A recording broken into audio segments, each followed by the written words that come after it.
मेरे YouTube channel पर आपका स्वागत है। वैसे तो मैं हमेशा ऑयल इंडस्ट्री और पेट्रोल पंप के बारे में टेक्निकल वीडियो डालता हूं, परंतु ये वीडियो मैंने कोरोना वायरस पर बनाया है। कुछ दिन पहले मैंने ज्योतिष श्री प्रद्युम्न तिवारी जी का एक वीडियो देखा था, जिसमें उन्होंने ज्योतिष शास्त्र के हिसाब से कोरोना वायरस बीमारी का आकलन किया है। उसी आकलन को मैंने कोरोना वायरस के एक्चुअल डाटा के साथ में आकलन किया है, और जो भविष्य के लिए एक चेतावनी निकल कर आ रही है वह इस वीडियो में दिखाई है। दोनों आकलन से ये निकल कर आ रहा है कि एक भयंकर रूप अभी आने वाला है। तो इस वीडियो में मैं आपको एक डाटा एनालिसिस का क्या महत्व है, और ज्योतिष शास्त्र भी एक साइंस है, उसको दिखाना चाहता हूँ। 2011 के पहले मैं भी ज्योतिष शास्त्र को नहीं मानता था, लेकिन मेरे एक बॉस थे श्री YVV राघवा जी। उन्होंने ज्योतिष शास्त्र के हिसाब से मुझे 2-3 बार मेरे करियर के बारे में या अन्य मैटर पर इतनी सटीक जानकारी दी कि उसके बाद से मैं ज्योतिष शास्त्र में विश्वास करने लगा हूँ। आज मैं ज्योतिष शास्त्र में विश्वास करता हूँ, उसको एक साइंस मानकर। यहाँ पर मैं आपको राघवा जी का ईमेल एड्रेस दे रहा हूँ। यदि आपको उनसे कोई एडवाइस चाहिए है या कुछ और जानकारी चाहिए तो आप उनसे इस ईमेल एड्रेस पर कांटेक्ट कर सकते हैं। इसके पहले कि हम इस वीडियो में आगे बढ़ें, मैं आप सभी लोगों से विनती करता हूं कि इस चैनल को सब्सक्राइब करें और बेल आइकॉन को दबाएं, ताकि आपको इमीडिएट वीडियो का अलर्ट मिल सके जैसे ही मैं वीडियो पोस्ट करूं। इसके बाद हम प्रद्युम्न तिवारी जी के वीडियो का अंश देखेंगे और उसके रेलिवेंट डाटा का एनालिसिस देखेंगे। नमस्कार, मैं प्रद्युम्न तिवारी आज आपके समक्ष कोरोना नामक महामारी के संबंध में ज्योतिषीय विवरण लेकर के विराजमान हूँ। लोग कहते हैं कि जब कोई समस्या अथवा कोई संकट आता है और वैज्ञानिक उसका जब कोई निदान अथवा कोई उपचार खोज लेते हैं, तब हम कहते हैं कि हमारे शास्त्रों में तो ये पहले से ही लिखा हुआ था। लेकिन ये बात बाद में ना आए, इसलिए मैं आपको इससे पहले ही अवगत करा देना चाहता हूँ। 29 अक्टूबर 2019 को शनि, गुरु और केतु एक साथ धनु राशि में गोचर कर रहे थे। ये 3 बड़े बड़े ग्रह जब भी एक साथ आते हैं, कोई ना कोई विश्व युद्ध अथवा कोई संकट अथवा कोई दुर्भिक्ष लेकर के आते हैं। इस बार इन्होंने इस महामारी को जन्म दिया, और उससे ठीक 2 महीने बाद 29 दिसंबर 2019 को शनि, गुरु और केतु के साथ सूर्य और बुध भी धनु राशि में आ गए। जब ये 5 ग्रह एक साथ मिले तभी इस महामारी का विकास हुआ, और उसके बाद आज ये महामारी हमारे और आपके समक्ष इस भयंकर रूप में उपस्थित है। आज से ठीक 5 दिन बाद 5 मई 2020 को शनि अपने स्वराशि मकर में बकरी हो जाएंगे, और जब शनि बकरी हो जाएंगे तो और भी दुगनी तेजी से ये महामारी फैलने लगेगी। लेकिन ठीक 9 दिन बाद 14 मई 2020 को गुरु भी अपनी नीच की राशि मकर में बकरी हो जाएंगे, और जब गुरु बकरी हो जाएंगे तो थोड़ी राहत मिलेगी, लेकिन ये ज्यादा दिनों के लिए नहीं मिलेगी। यहाँ पर ये कोविड-19 का डाटा है, जो कि covid19.org से लिया है।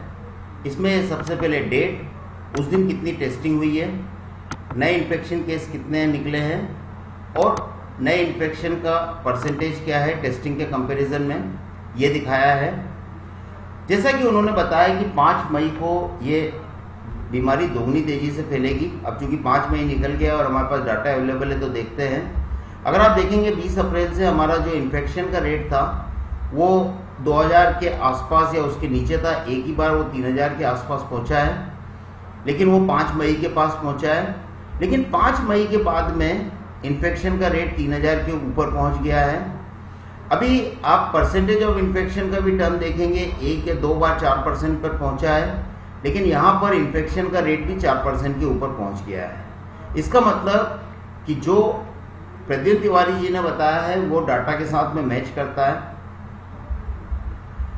अभी उन्होंने बताया कि 14 मई को एक छोटा सा टाइम पीरियड मिलेगा जहां पर हमको थोड़ी राहत मिलेगी, और वो बहुत छोटा टाइम पीरियड है। यहाँ पर जो राहत मिलेगी उन्होंने बताया है, आप इसको थोड़ा कंसीडर कर सकते हैं कि ठीक है, जो 4000 के आसपास पहुंचा था उससे 200-300 प्लस माइनस में नीचे आया है, बट बहुत छोटा टाइम समय था, इसके लिए आप उसको एकदम सही आकलन नहीं कर सकते हैं। लेकिन इसके बाद में आप देखेंगे परसेंटेज भी हमेशा बढ़ता चला गया, 6-7 तक पहुंच गया है, और पर डे आपके जो नए इन्फेक्शन रेट है यहाँ पर वो भी आपके बढ़ते चले जा रहे हैं। परसेंटेज यहाँ पे आप देखेंगे 6, 7, 8, 9 तक चला जा रहा है। आप देख रहे हैं 10 जुलाई 15 जुलाई तक हम पहुंच रहे हैं। 15 जुलाई 2020 को गुरु मकर राशि को छोड़ करके धनु राशि में प्रविष्ट हो जाएंगे, और जब धनु राशि में गुरु जाएंगे वहां केतु पहले से ही होंगे, और केतु गुरु मिलकर के इस बीमारी को, इस महामारी को फिर से पुनर्जीवित कर देंगे, और ये महामारी फिर से नए नए रूपों में हमारे सामने आने लगेगी। अभी उन्होंने एक बताया है कि 15 जुलाई के आसपास यह जो बीमारी है पुनर्जीवित होगी और एक विकराल रूप लेगी। अब यहाँ देखेंगे, जैसा कि मैंने आपको बोला कि इसके पहले 2 या 3 बार ही परसेंटेज जो था टेस्टिंग का, नए इन्फेक्शन का विद रिस्पेक्ट टू टेस्टिंग, वो 10% के ऊपर गया था। लेकिन 15 जुलाई के बाद में आप देखेंगे कि ये जो परसेंटेज है विद रिस्पेक्ट टू टेस्टिंग और नए इन्फेक्शन का, ये 10% के ऊपर पहुंच गया है, यानी 15% भी पहुंच गया है, 13% भी पहुंच गया है। वो कभी भी ये 10% के नीचे नहीं रहा है, जो कि 15 जुलाई से 5 मई से 15 जुलाई के बीच में हमेशा 7, 8, 9% के बीच में रहा था। तो इसका मतलब ये बीमारी एक वाकई में विकराल रूप ले रही है।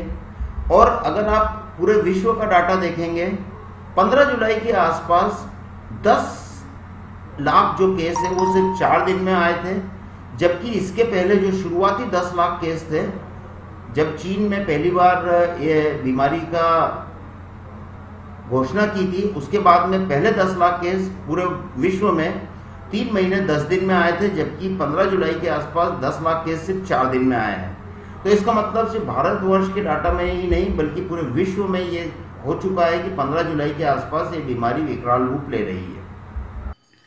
और उसके बाद ठीक 20 दिन बाद 5 अगस्त 2020 को शनि भी अपनी स्वराशि को छोड़कर के धनु राशि में पहुंच जाएंगे, और ये 3 ग्रह फिर से एक साथ होंगे।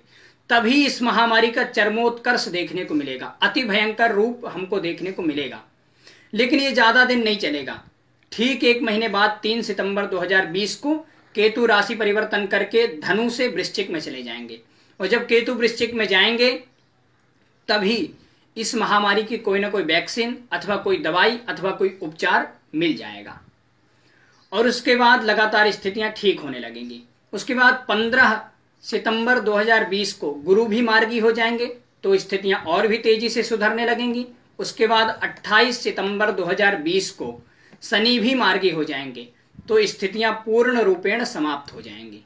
ये पंचांगीय विवरण गणेश आपा पंचांग के गोचरानुसार लिया गया है। नमस्कार। जैसा कि अभी उन्होंने वीडियो में बताया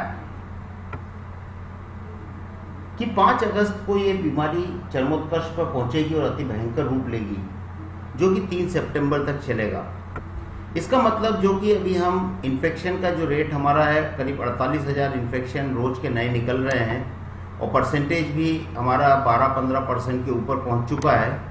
तो मेरे हिसाब से, इस आकलन के हिसाब से, ये ज्योतिष शास्त्र के आकलन के हिसाब से 5 अगस्त से हमारा जो पर डे का इन्फेक्शन वो 1 लाख नए इन्फेक्शन पर डे या उससे ज़्यादा हो सकते हैं।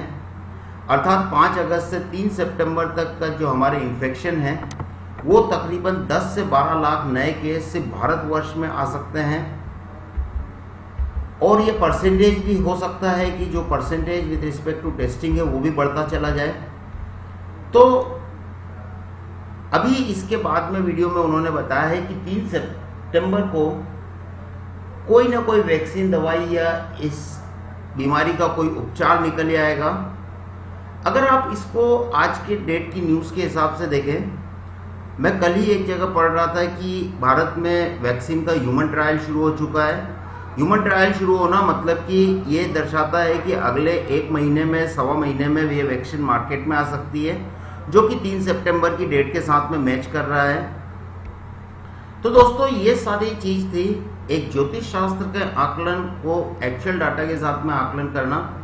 और जैसा कि मैंने आपको हर बार बताया है कि डाटा का जो आकलन है वो बहुत ज़्यादा ज़रूरी है। आप चाहे प्रोफेशनल लाइफ में हो या किसी भी जगह पे हो, आपको डाटा का आकलन बहुत अच्छे से आना चाहिए और आपको ये चीज़ अपने अंदर की हैबिट डेवलप करनी चाहिए, क्योंकि इससे कई सारी चीज़ें आपको समझ आ सकती हैं। लेकिन अंत में मैं आपको यही कहना चाहूँगा कि जिस हिसाब से ज्योतिष का आकलन और डाटा के आकलन में ये समझ आ रहा है कि अगला 1 महीना और 1.25 महीना जो है, आज हम 24 जुलाई पे, 24 जुलाई से 3 सितंबर का जो समय है वो हमारे लिए बहुत ही ज़्यादा चिंताजनक और ख़तरनाक होने वाला है। तो इस समय में मैं आप सभी लोगों से विनती करूंगा कि आप कहीं भी बहुत ज़्यादा रिस्क ना लें, अपने घर में सुरक्षित रहें और अपने परिवार की जान माल सुरक्षा करें। उम्मीद करता हूं कि आपको ये वीडियो पसंद आया होगा। आपका बहुत बहुत धन्यवाद इस वीडियो को देखने और सुनने के लिए। और अगर जैसा कि मैंने शुरू में बोला है, यदि आपको ज्योतिष शास्त्र से संबंधित कोई जानकारी या कोई सलाह चाहिए है तो आप श्री YVV राघवा से संपर्क कर सकते हैं उनके ईमेल एड्रेस पर।